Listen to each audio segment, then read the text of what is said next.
ఓగట్పల్లి MRO కార్యాలయం ముందు కళ్యాణ్ లక్ష్మి షాదీ ముబారక్ లబ్ధిదారులు ధర్నాకు దిగారు. నియోజకవర్గం వ్యాప్తంగా 400కు పైగా చెక్కులు వచ్చాయని గత రాత్రి ఎంఆర్ఓ కార్యాలయం నుంచి ఫోన్లు రావడంతో ఉదయాన్నే లబ్ధిదారులు కార్యాలయానికి చేరుకున్నారు. అయితే హైకోర్టు ఆదేశాల కారణంగా చెక్కులు పంపిణీ చేయలేమని అధికారులు చెప్పడంతో మహిళలు ఆగ్రహం వ్యక్తం చేశారు.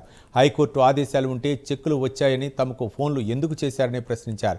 ఏడాది క్రితమే దరఖాస్తు చేసుకున్న తమకు చెక్కులు ఇవ్వడంలో ప్రభుత్వానికి ఇబ్బంది ఏమిటని నిలదీశారు.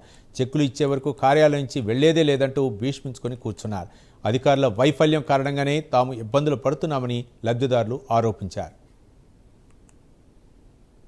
నిన్న కాల్ వచ్చిందండి 10 ఇక్కడికి రమ్మని చెప్పారు. ఎంఆర్ఓ ఆఫీస్కి రండి, మీ సిరీస్ కూడా చెక్ సిరీస్ చెప్పారు, 1 some XX ఇలా అని చెప్పేసి సిరీస్ నెంబర్ చెప్పి ఇక్కడ వచ్చి చెక్ కలెక్ట్ చేసుకోండి అన్నారు. మార్నింగ్ వచ్చాక వచ్చామండి అంటే మేము క్లియర్గా చెక్స్ వచ్చేసాయండి, ఇక్కడే ఉన్నాయి మీ చెక్స్, వాళ్ళని అడిగి కనుక్కోండి, అన్ని కాన్స్టిట్యున్సీస్లో ఇస్తున్నారు, మీ కాన్స్టిట్యున్సీలో మాత్రమే ఎందుకు ఇబ్బంది పెడుతున్నారు, ఒకసారి అక్కడే ఉండి కనుక్కోండి, చాలా మంది వస్తారు అని చెప్పారండి.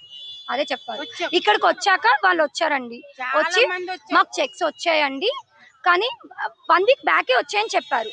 ఇప్పుడు మాకు కేసీఆర్ ప్రభుత్వంలో మాకు మంచిగా అనిపించింది, ఈ ప్రభుత్వం మాకు మంచిగా లేదు. వాళ్ళు 3 నెలలకే పెళ్ళైన 3 నెలలకే వాళ్ళకి వచ్చే ఇళ్ళకి తెచ్చిచ్చారు.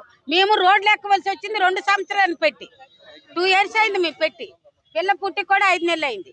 మాకు ఎంతవరకు లేదు. ఇక్కడికి మాత్రం వచ్చి 2 నెలలు అయింది అని మీ సేవలో చెప్పారు. ఈ రోజు రాత్రి ఫోన్ వచ్చింది రమ్మని, వచ్చాము. వచ్చినాక ఇక్కడేమో మా దగ్గర ఉన్నాయి కానీ మేము ఇవ్వమంటున్నారు వాళ్ళు. మేమేమో హైకోర్టు తీర్పు మాకు వచ్చింది, హైకోర్టు తీర్పు ఆగస్టు 15కి వచ్చింది ఇవ్వద్దని. మరి ముందు 3 సంవత్సరాలు పెట్టినవి ఏం సంగతి, మాకు సంబంధం లేదు కదా. ముందు మేము 2 సంవత్సరాలు గతం పెట్టుకున్నాం, మా పరిస్థితి ఏంటి?